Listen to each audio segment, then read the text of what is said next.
Hi friends, आप सभी कैसे हैं। उम्मीद करती हूँ दोस्तों आप लोग बहुत अच्छे होंगे और अपनी पढ़ाई अच्छे से कर रहे होंगे। तो हम पढ़ रहे थे चीफ की दावत कहानी दोस्तों, जो यूजीसी नेट के पाठ्यक्रम में लगी हुई और ये जो है कि विभिन्न बिहार बोर्ड में क्लास 12th में लगी हुई कहानी है दोस्तों। तो ये कहानी बहुत ही मज़ेदार है और यह यूजीसी नेट के हिंदी विषय के पाठ्यक्रम में भी लगी हुई है। कुल 21 कहानियाँ लगी हुई हैं दोस्तों, जिसमें हम लगभग काफ़ी कहानियों को कवर कर चुके हैं। आज पढ़ेंगे हम चीफ की दावत। इसके पहले हमने रोज कहानी अघी की पढ़ी थी। आइए हमारे साथ पढ़िए चीफ की दावत कहानी। चीफ की दावत कहानी पढ़ने से पहले हम चीफ की दावत के लेखक जो कहानी है उसके लेखक को पढ़ेंगे, फिर इसमें साहनी को। साहनी जी का छोटा सा परिचय देखते हुए फिर कहानी का पूरा पाठ करेंगे दोस्तों। इसका सारांश बताएंगे, इसका मर्म बताएंगे कहानी का। आइए पढ़ते हैं। भीष्म साहनी का जन्म 8 अगस्त 1915 को रावलपिंडी पाकिस्तान में हुआ था। साहनी आधुनिक हिंदी साहित्य के प्रमुख स्तंभों में से थे।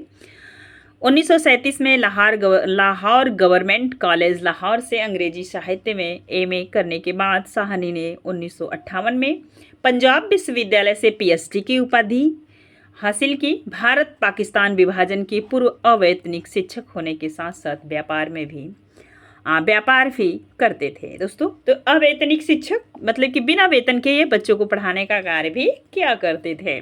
विभाजन के बाद उन्होंने भारत आकर समाचार पत्रों में लिखने का काम किया।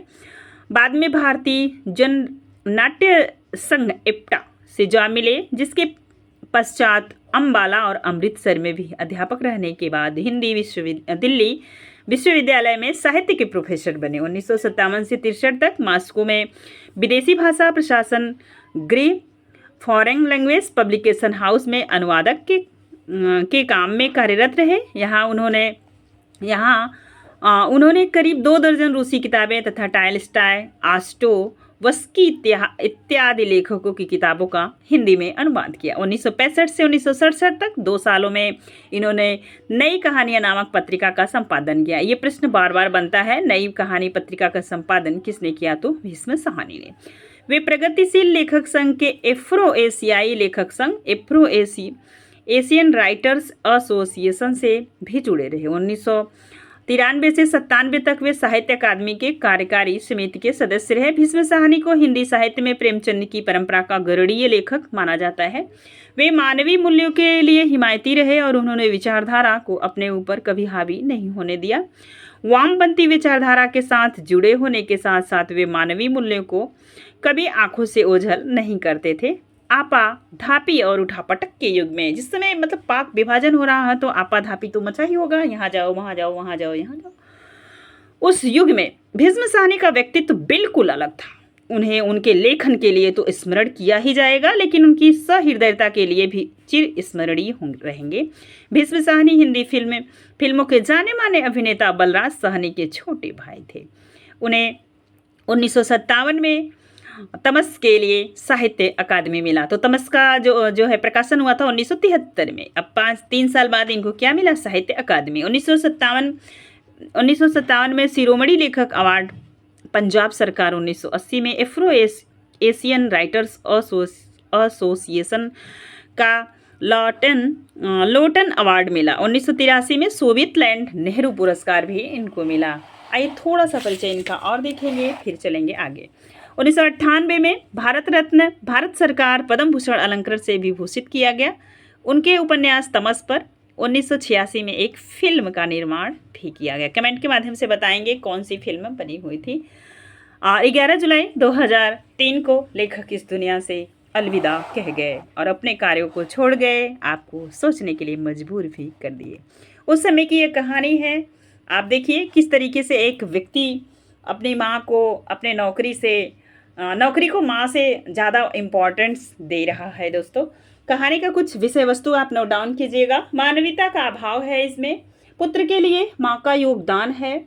जब जो है कि उनके चीफ बोलेंगे ना फुलकारी बनाने के लिए, तो माँ जरूर बनाएगी। तो योगदान है माँ का। वृद्ध माँ का दर्द है। सामाजिक और आर्थिक विडंबना का अभाव है। पदोन्नति के लिए चापलूसी है। युवा पीढ़ी द्वारा बुजुर्गों को बेगानेपन का चित्रण कराना है दोस्तों इस कहानी के माध्यम से। मुख्य पात्र हैं इसके सामनाथ, और पत्नी है उनकी, और माँ है और चीफ है। तो आइए हम अब पूरा पाठ करेंगे कहानी का, ताकि आप अच्छे से समझ पाएँ। आज मिस्टर सामनाथ के घर चीफ की दावत थी। सामनाथ और उनकी धर्मपत्नी को पसीना पोंछने की फुर्सत न थी। पत्नी ड्रेसिंग गाउन पहने, उलझे हुए बालों का जूड़ा बनाए, मुंह पर फैली हुई सुर्खी और पाउडर को मले, और मिस्टर सामनाथ सिगरेट क्या कर रहे हैं, फूंकते हुए चीज़ों को रिश्त हाथ में थामे एक कमरे से दूसरे कमरे में आ जा रहे हैं। आखिर 5 बजते बजते तैयारियां मुकम्मल हो गईं। कुर्सियां, मेज, तिपाहियां, नैपकिन, फूल सब बरामदे में पहुंच गए। ड्रिंक का इंतजाम बैठक में कर दिया गया। इसे याद रखिएगा, एक बार पूछा हुआ प्रश्न है। अब घर का फालतू सामान अलमारियों के पीछे, पलंगों के नीचे छिपाया जाने लगा। तभी सामनाथ के सामने सहसा एक अड़चन खड़ी हो गई। माँ का क्या होगा, इस बात की और न उनकी कुशल गृहिणी का ध्यान गया था। मिस्टर सामनाथ श्रीमती की ओर घूमकर अंग्रेजी में बोले, माँ का क्या होगा। श्रीमती काम करते करते ठहर गई और थोड़ी देर तक सोचने के बाद बोली, इन्हें पिछवाड़े इनकी सहेली के घर भेज दो, रात भर बेशक वहीं रहें, कल आ जाएं। सामनाथ सिगरेट मुंह में रखे सिकुड़ी आंखों से श्रीमती के चेहरे की ओर देखते हुए पल भर सोचते रहे, फिर सिर हिलाकर बोले, नहीं, मैं नहीं चाहता कि उस बुढ़िया का आना जाना यहाँ फिर शुरू हो। मतलब उनकी माँ किसी बुढ़िया के घर आती जाती रही होंगी, उन्होंने बंद करा दिया था। पहले ही बड़ी मुश्किल से बंद किया था। माँ से कहें कि जल्दी ही खाना खा के शाम को ही अपनी कोठरी में चली जाए। मेहमान कहीं 8 बजे आएंगे, इसके पहले ही अपने काम के निपट लें। सुझाव ठीक था, दोनों को पसंद आया।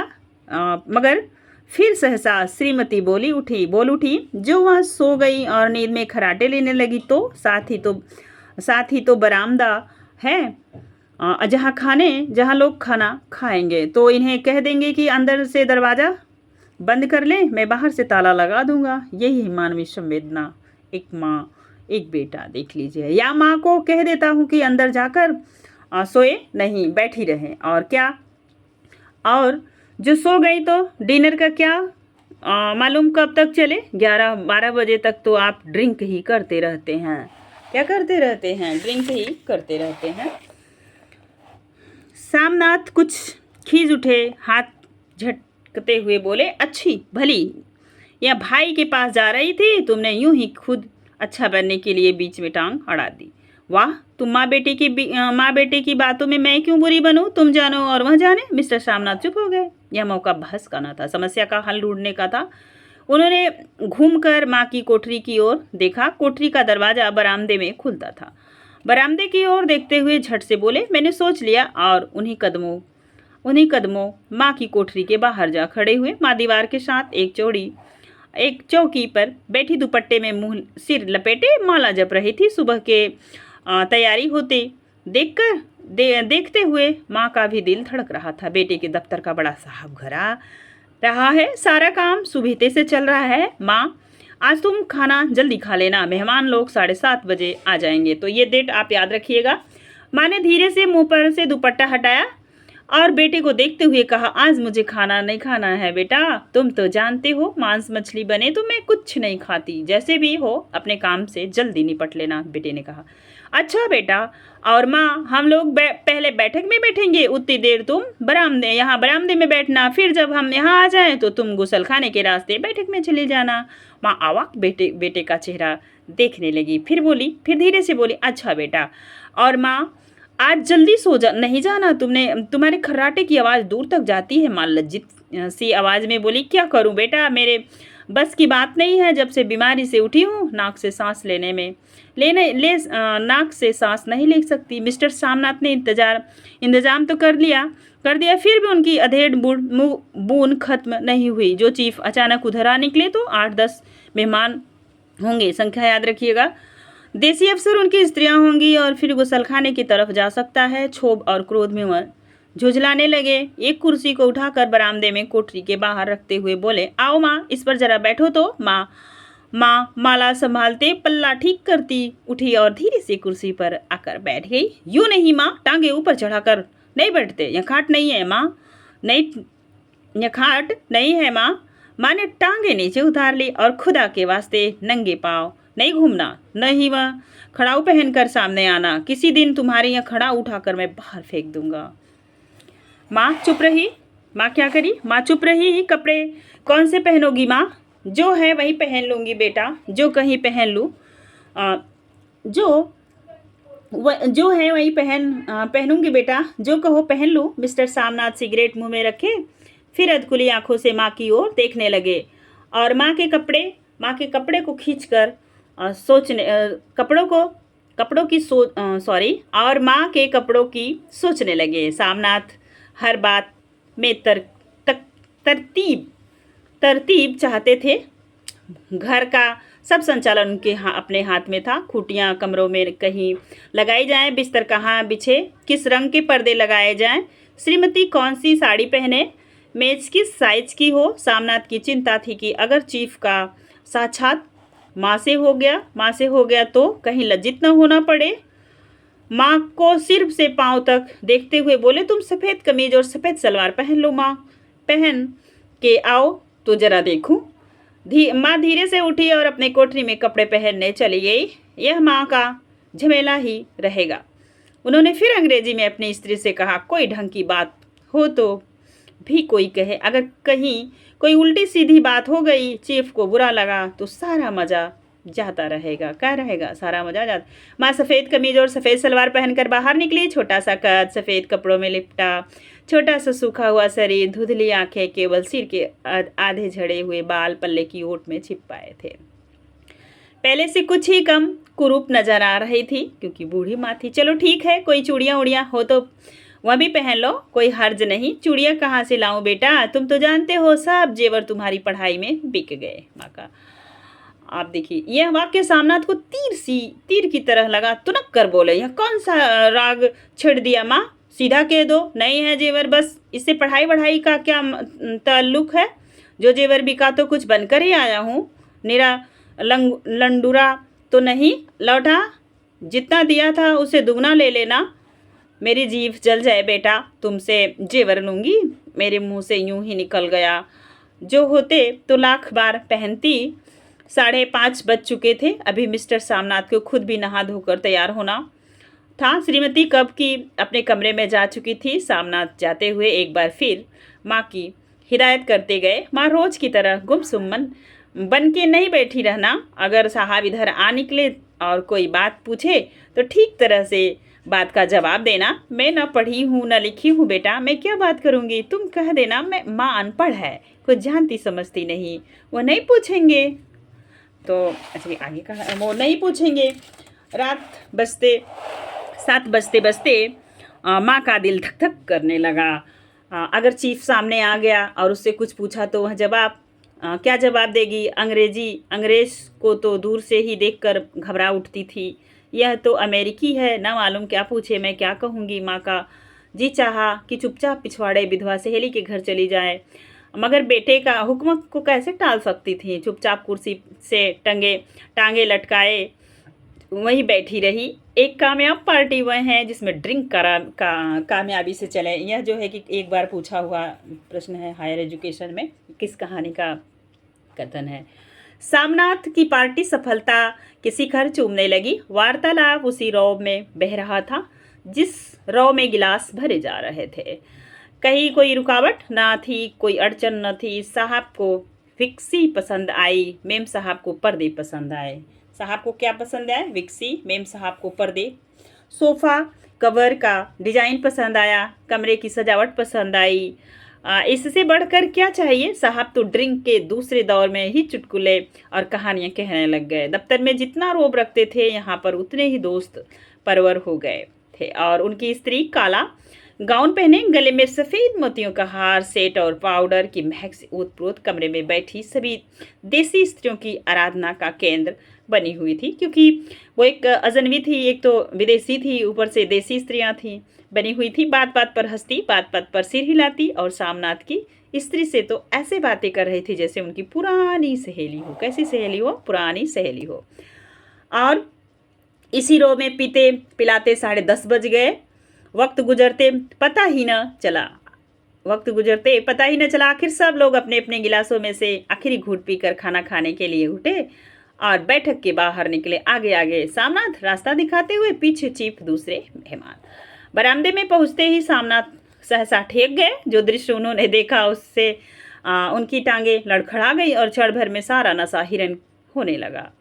बरामदे में एन कोठरी के बाहर माँ अपनी कुर्सी पर ज्यों की त्यों बैठी थी, मगर दोनों पांव कुर्सी के सीट पर रखे हुए थे। मतलब कुर्सी पे पैर रख के माँ बैठ गई और सिर दाएं से बाएं, बाएं से दाएं झूल रहा था और मुंह में से लगातार गहरे खराटे की आवाज़ आ रही थी। जब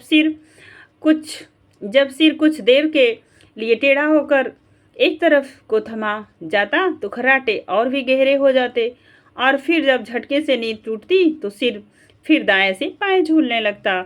पल्ला सिर पर से खिसक आया था और माँ के झरे हुए बाल आधे गंजे सिर पर अस्त व्यस्त बिखर रहे थे।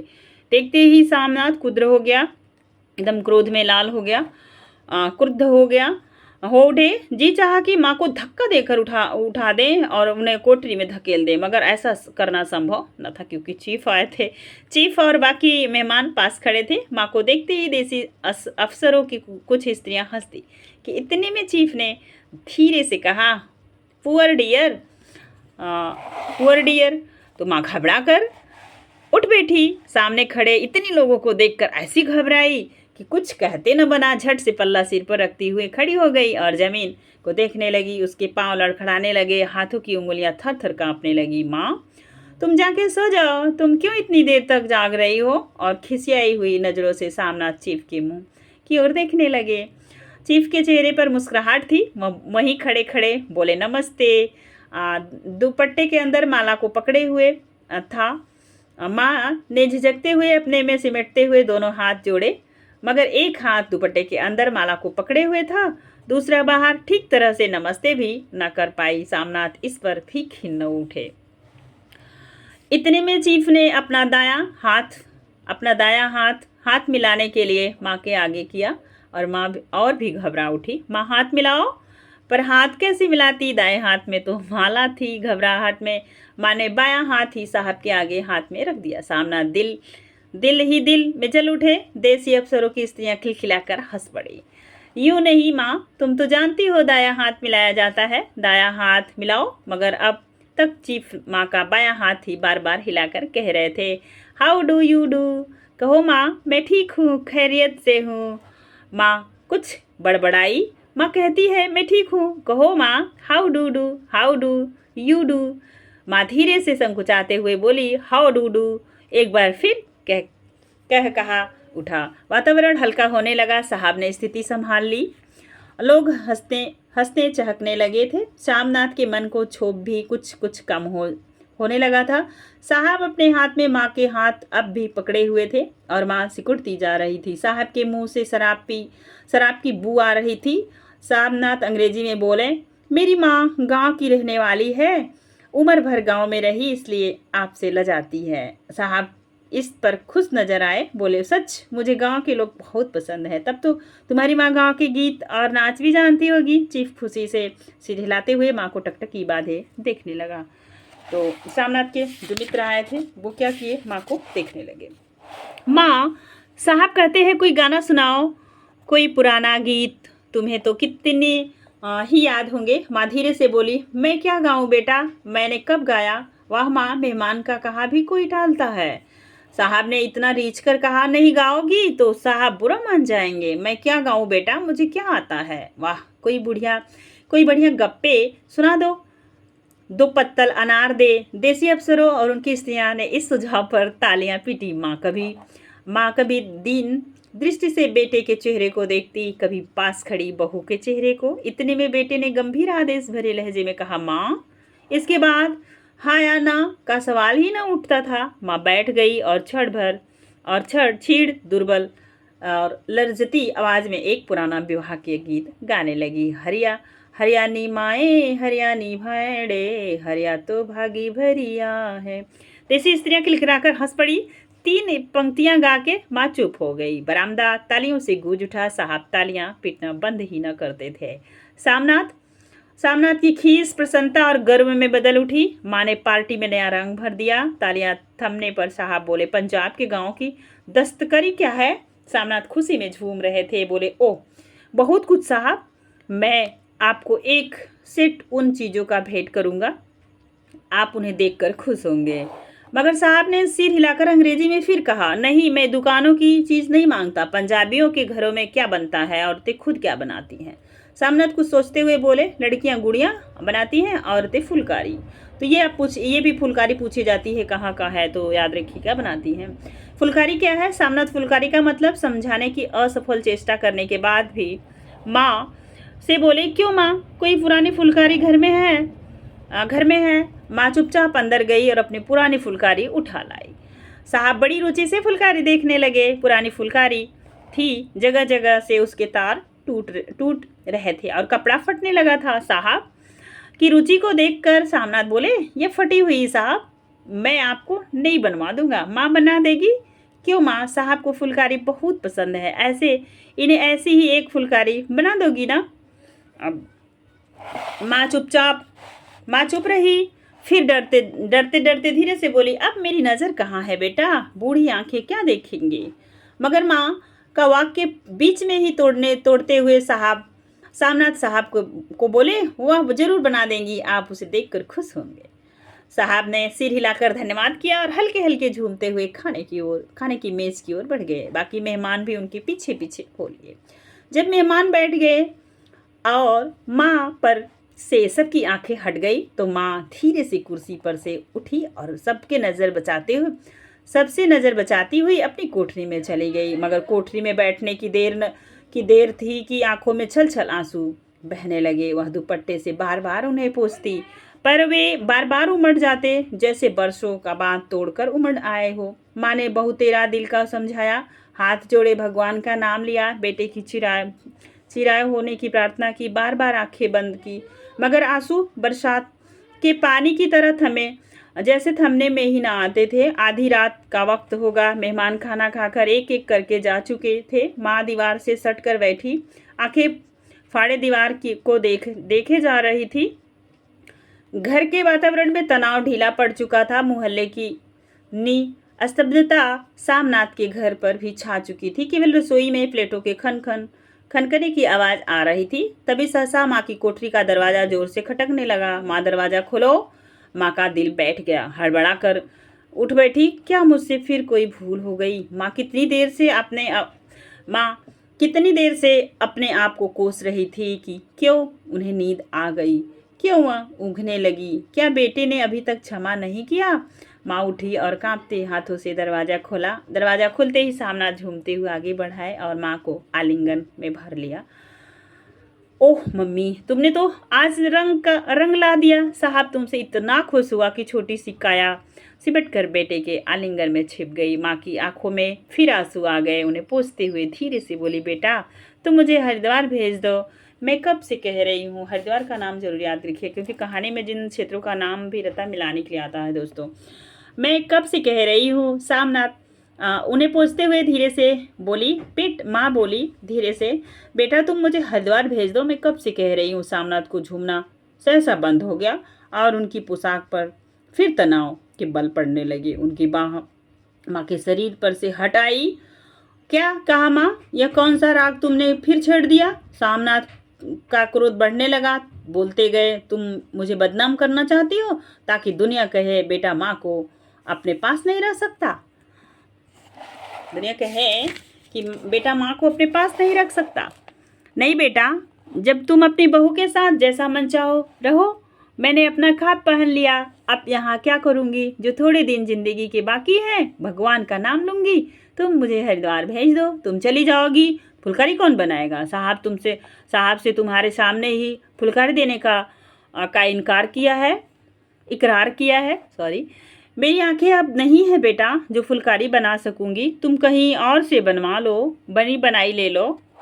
माँ, तुम मुझे धोखा दे के यूं चली जाओगी, मेरा बनता काम बिगाड़ोगी। जानती नहीं, साहब खुश होगा तो मुझे तरक्की मिलेगी। माँ चुप हो गई, फिर बेटे के मुंह की ओर देखते हुए बोली, क्या तेरी तरक्की होगी? क्या साहब तेरी तरक्की कर देगा? क्या उसने कुछ कहा है?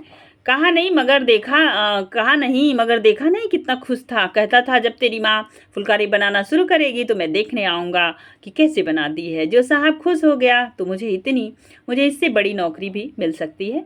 मैं बड़ा अफसर बन सकता हूँ। माँ के चेहरे का रंग बदलने लगा। धीरे धीरे उनकी झुर्रियाँ भरा मुँह खिलने लगा। आंखों में हल्की हल्की चमक आने लगी। तो तेरी तरक्की होगी बेटा। तरक्की यूं ही हो जाएगी। साहब को खुश रखूंगा तो कुछ करेगा वरना उसकी खिदमत करने वाले और थोड़े हैं। तो मैं बना दूंगी बेटा, जैसे बन पड़ेगा बना दूंगी। और माँ दिल में फिर बेटे के उज्जवल भविष्य की कामना करने लगी। और मिस्टर सामनाथ अब सो जाओ माँ कहते हुए तनिक लड़खड़ाते हुए अपने कमरे की ओर घूम गए। कहानी यहाँ समाप्त होती है दोस्तों। अब आपने जो है कि पहले पढ़ा था कि इस कहानी में मानवीयता का अभाव है, बिल्कुल आपको देखने को मिला। पुत्र के लिए माँ का योगदान आपने ऊपर देखा। माँ फिर बनाने के लिए तैयार हो गई। सामाजिक और आर्थिक विडंबना का अभाव है। लोग दिखावे के लिए अपने माँ बाप को भूल जा रहे हैं। पदोन्नति मतलब चापलूसी कर रहा है। अगर साहब खुश हो जाएगा तो मुझे नौकरी पक्की हो जाएगी मेरी। युवा पीढ़ी द्वारा बुजुर्गों के जो है कि बेगानेपन का आपने वो भी देख लिया, चित्रण भी देख लिया दोस्तों। ये रही कहानी जो है कि चीफ की दावत भीष्म साहनी द्वारा रचित। वीडियो व्याख्यान कैसा लगा कमेंट के माध्यम से प्लीज़ ज़रूर बताइएगा। आपका एक कमेंट मुझे बहुत मोटिवेट करता है। कमेंट करने वाले साथियों को मेरा तहे दिल से शुक्रिया। Thank you so much.